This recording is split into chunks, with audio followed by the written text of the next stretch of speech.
মানুষ তো ফেরেশতার থেকে দামি। মানুষ তো সৃষ্টিগতভাবেই সৃষ্টির শ্রেষ্ঠ মর্যাদায় আল্লাহ পাক কবুল করেছেন। এখানে আর কারো কোনো কলম চলবে না। আল্লাহ বলেন, ওয়ালাকাদ কাররামনা বানি আদম وحملناهم في البر والبحر ورزقناهم من الطيبات وفضلناهم على كثير ممن خلقنا تفضيلا বনি আদম বড় দামি। আল্লাহ সৃষ্টিগতভাবেই মানুষের সম্মান অনেক উঁচু করে দিয়েছেন। আল্লাহ বলেন, আমি তাদের জন্য চলার উত্তম ব্যবস্থাও করেছি। জমিনের মধ্যে তারা বিচরণ করবে, পানির মধ্যেও যেন চলতে পারে সে আয়োজন আমি করলাম। আমি আল্লাহ তাআলা তাদের জন্য সুন্দর রিজিকের ব্যবস্থা করেছি। আমি আল্লাহ পিপিলিকার খানাও দেই, জমিনের পশুদের খানাও আমি দেই, উড়ন্ত পাখির খানাও আমি দেই, সমুদ্রের প্রাণীর খানাও আমি দেই। আমি আল্লাহ মানুষের জন্য ওই খানা দেই নাই, আমি এমন রিজিক আর খানার আয়োজন করেছি যে খানাটা সব থেকে বড় দামি, পিওর, সুস্বাদু, হালাল। মানুষের খানা আল্লাহ পাক কাভারিং করে দিয়েছেন। ও মানুষ, তুমি ভাত খাইবা, চালটাকে আমি কাভার করে দিলাম। তুমি যদি রুটি খাও, গমটাকে কাভার করে দিলাম। তুমি আম, কাঁঠাল যাই কিছু খাও, আমি কাভার করে দিলাম যেন নষ্ট না হয়। কিন্তু মানুষ বড় নিমুখারাম, আল্লাহর দেওয়া প্রিয় খানাটাকে নিজের কন্ট্রোলে না রাখার কারণে ওই খানাগুলো ভেজাল ঢুকিয়ে ফেলেছে। আল্লাহ কত পিওর খানার আয়োজন করেছে, মানুষ এতটা নিমক হারাম। আল্লাহর দেওয়া খানাটার মধ্যে ভেজাল। গাছের ভেতর আল্লাহ ফল দিলেন, আম দিলেন, কাঁঠাল দিলেন। আল্লাহ সময় নিয়ে বলেন, অপেক্ষা কর, আমি আবার এটাকে উপযুক্ত পাকাইয়া তোর সামনে দিব, খাবি তো ভিটামিন হয়ে যাবে। মানুষ এতটাই বেপরোয়া নিমুখারাম, বলে এত এক মাস সহ্য করা যাবে না, আমার জিহ্বা কুকুরের থেকেও বড় হয়ে গেছে। আমি গাছের মধ্যে মেডিসিন দিয়া তাড়াতাড়ি পাকায় নামায় ফেলবো। যে কারণে যে খাদ্যটা ছিল পিওর এবং ভিটামিন, মানুষ চালাকি করার কারণে এ খাদ্য এখন মানুষের কাছে বিষের সমতুল্য হয়ে গেল। আল্লাহ বলেন, আবার এই মানুষকে আমি যে সম্মান দিলাম, পরস্পরে আবার কম বেশি করে দিলাম।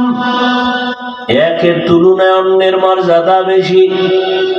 বলে দুনিয়ার সবাই তো মানুষ, সব মানুষের মর্যাদা এক সমান না। এই মানুষের ভেতরে যারা ঈমানওয়ালা তারা অন্যদের তুলনায় বড় দামি। আবার ঈমানওয়ালাদের ভেতরে যাদের কাছে আমল আছে তারা আরো দামি। আবার আমলওয়ালাদের ভেতরে যাদের ইখলাস ও তাকওয়া আছে তাদের মর্যাদা আরো বেশি। ইন্না আকরামাকুম ইনদাল্লাহি আতকাকুম। हर के दारत खौफे हकदार दिल मदम, हर के दारत खौफे हकदार दिल मदम, जन्नतुल मअवा देहत ओरा मकाम, जुज़बा हक चीज़े मखाज इंसुजा, फजले उआ मस्ते दर जुमला जहां। আল্লাহর আদালতে তাকওয়া বলা বড় দামি। এই জন্যই তো আল্লাহ বারবার বয়ান করেন তাকওয়া অর্জন করো। ইয়া আইয়ুহাল্লাযীনা আমানুত্তাকুল্লাহ, ও মুমিন আমি আল্লাহর ভয় অন্তরে জমা করো। কারণ তাকওয়া ওয়ালারে এত মর্যাদা আল্লাহ দিবেন, যাদের ভেতরে তাকওয়া থাকবে দুনিয়ায় তারা 6টা পুরস্কার পেয়ে যাবেন, পরকাল জিন্দেগিতে তাদের আরো 2টা পুরস্কার আল্লাহ দিবেন। 1 নাম্বার আখিরাতের পুরস্কার, এরা বিনা হিসাবে পাবে জান্নাত। দ্বিতীয় পুরস্কার হবে মুত্তাকি হইয়া যারা যাবে এদের জন্য কিয়ামতের দিন আমার আল্লাহ পর্দা ছাড়া ডাইরেক্ট দিবেন মুলাকাত। সুবহানাল্লাহ। ইয়া আইয়ুহাল্লাযীনা আমানুত্তাকুল্লাহা হাক্কা তুকাতিহ,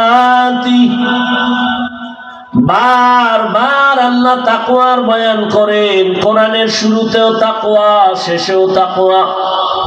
যালিকাল কিতাবু লা রাইবা ফীহি হুদাল লিল মুত্তাকিন। কোরআন আল্লাহ মুত্তাকিনদের হেদায়েতের জন্য দান করেছেন। আবার শেষেও তাকওয়ার বয়ান, ওয়াত্তাকু ইয়াওমান তুরজাউনা ফীহি ইলাল্লাহ। আল্লাহ বলেন ভয় করো ওই দিন যেদিন সবাই আল্লাহর আদালতে হাজির হতে হবে, পালাবার কোনো সুযোগ থাকবে না। মরণ থেকে যতই পালাও মরণ তোমায় নিবে ঘিরি, যদিও সুদূর আকাশ পানে লুকাও সেথায় লাগিয়ে সিঁড়ি। নদী পথে নৌকা চালাও ও মাঝি ভাই, বেলা ডোবার আগে আমি ওপার উঠতে চাই। ডুবে গেলে বেলারে আর উঠে না, ভেঙ্গে গেলে মেলারে আর জমে না। যে রহমতের নবীর কোনো গুনাহ নাই, যে রহমতের নবীর জন্য আমার আল্লাহ নিজে আশিক, ওই রহমতের নবীকেও আল্লাহ বলেন ও নবী আপনি তাকওয়া অর্জন করেন, আমাকে ভয় করেন। ইয়া আইয়ুহান নাবিয়্যুত্তাকিল্লাহ ওয়ালা তুতি'ল কাফিরিনা ওয়াল মুনাফিকিন। কাফের মুনাফিকদের অনুসরণ করবেন না। এই তাকওয়া যার মধ্যে আসবে আল্লাহ তাকে দুনিয়াতেও সম্মানের সর্বোচ্চ জায়গায় নিবেন, পরকালেও জান্নাত দিবেন। তো মানুষ সৃষ্টিগতভাবেই দামি, এরপরেও নবী বলেন মান তাওয়াজা লিল্লাহ রাফাআহুল্লাহ। মানুষ যদি নিজেরে ছোট মনে করে তার মর্যাদা আরো বাড়াবেন। বলে মানুষ সর্বোচ্চ মাকামে পৌঁছে গেল তাকওয়া দিয়া। এই মানুষটা যদি আরো নিজের বিনয়ী বানায় দেয় তাহলে আল্লাহ এত মর্যাদা বাড়াবেন যে দুনিয়ার মানুষের কাছে তার সম্মান বেড়ে যাবে, আরো বিনয়ী হয়ে চলবে। শুধু মুমিন তাকে ভালোবাসবে না, এক পর্যায়ে বেঈমানের অন্তরেও তার মর্যাদা বেড়ে যাবে।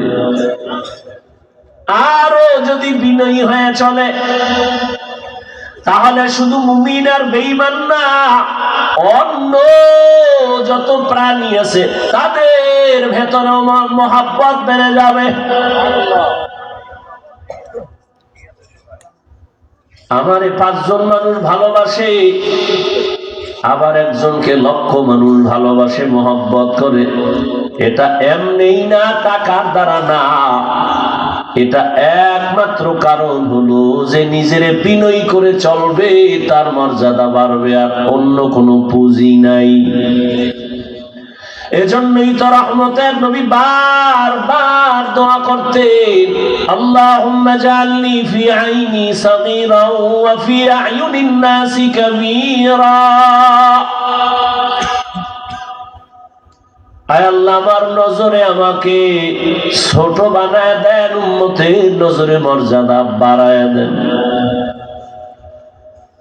যে নিজেরে ছোট বানায় চলবে, আল্লাহ তার মর্যাদা বাড়ায় দিবেন। এখন আমারে 500 লোকে ভালোবাসে, 1000 কোটি মানুষ মহব্বত করবে, এটা আল্লাহর পক্ষ থেকে আসে। আর আল্লাহ তাকেই দেন যে আল্লাহর জন্য নিজেরে বিনয়ী করে চলে। मिटा तो अपना हस्ती को अगर कुछ मर्तबा चाहो, कि दाना खाक में मिलकर गले गुलजार होता है। নিজেকে যদি বড় বানাতে চাও হে মুমিন, বড়দের কদমে নিজেকে করে দাও বিলীন। দুনিয়াতে যারা বড় হতে চায়, বড়দের সংস্রব ছাড়া, সোহবত ছাড়া বড় হতে পারে না। দুনিয়াতে যারা দামি হতে চায়, দামি দামি মানুষের সোহবত ছাড়া দামি হতে পারে না। আখিরাতের লাইনেও যারা দামি হবে, আল্লাহ বলেন তোমরাও আখিরাতের লাইনের দামি যারা, তাদের বন্ধু হয়ে যাও। আখিরাতের লাইনের দামি কারা? আল্লাহ বলেন কুনু মা'আস সাদিকিন। আল্লাহর প্রিয় বান্দা সত্যবাদী যারা, তাদের বন্ধু হয়ে যাও। ওরে মানুষের তো অভাব নাই, তবে দামি মানুষের বড় অভাব।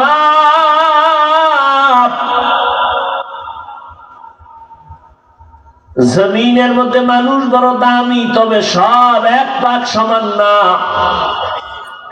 যেমন এই জমিনের মধ্যে কুকুর আছে, আল্লাহর ভিন্ন মাখলুক। এই কুকুর সব আল্লাহর মাখলুক, তবে ওই কুকুরটা বড় দামি। যেই কুকুর আসহাবে কাহফের সাথে সম্পর্ক আর সোহবত ছিল, এতটাই দামি, ওই কুকুর আল্লাহর জান্নাতে চলে যাবে। পিপিলিকা সব আল্লাহর মাখলুক, তো সব পিপিলিকা দামি না। পয়গম্বর সুলাইমান আলাইহিস সালাম এর সাথে যার সম্পর্ক, ওই পিপিলিকা দামি, জান্নাতে যাবে। আমাদের এলাকায় গাভীর অভাব নাই, গরুর অভাব নাই, সব আল্লাহর মাখলুক, তবে সব গাভী দামি না। মুসা নবীর সাথে যেই গাভীটার সম্পর্ক, ওই গাভী দামি, জান্নাতে যাবে। জমিনের মধ্যে উটনি আর উট সব আল্লাহর মাখলুক, সব উট আর উটনি দামি না। রহমতের নবী যে উটে সফর করেছেন, এই উট দামি, জান্নাতে যাবে। সালেহ আলাইহিস সালাম কওমের দাওয়াত দিলেন, এক আল্লাহর ইবাদত করো। কওমের লোকেরা বলে, পাথরের পাহাড় থেকে একটা উটনি বের করে যদি দেখাইতে পারো তো আল্লাহ মানবো, ঈমান আনবো। সালেহ আলাইহিস সালাম দোয়া করছেন, হে মালিক, কওমের লোকেরা ঈমান আনার জন্য উটনি দেখতে চায়, পাথরের পাহাড় থেকে তুমি উটনি বের করে দাও। আল্লাহ দয়া করে সালেহ নবীর দোয়া কবুল করে উটনি বের করে দিলেন। পাহাড় থেকে একটা উটনি বের হইয়া হেঁটে হেঁটে উম্মতের সামনে, সালেহ আলাইহিস সালামের সামনে হাজির হয়ে গেল। একটা উটনি শুধু আসে নাই, বরং পেটে বাচ্চা নিয়ে হাজির হয়ে গেল। কওমের লোকের সামনে বাচ্চা প্রসব করলো, কিন্তু এত বড় নিমো খারাপ, এরা সালেহ নবীর উপর ঈমান আনে নাই। আল্লাহর পক্ষ থেকে একটা গজব নাজিল হয়ে গেল, সব ধ্বংস হয়ে গেল। কিন্তু উটনিটা সালেহ নবীর সম্পর্কের কারণে, সোহবতের কারণে জান্নাতে যাবে। আকাশে কত হাজার ও লাখ পাখি উড়ে, কোনোটার মূল্য নাই। তবে সুলাইমান নবীর সাথে সম্পর্কিত ওই হুদহুদ জান্নাতে যাবে। কুকুরের জান্নাতে কাম নাই, গরুরও কাম নাই, এটি জান্নাতে যাবে কেন? আল্লাহ গোটা দুনিয়ার মানুষকে বুঝাবার জন্য, দেখ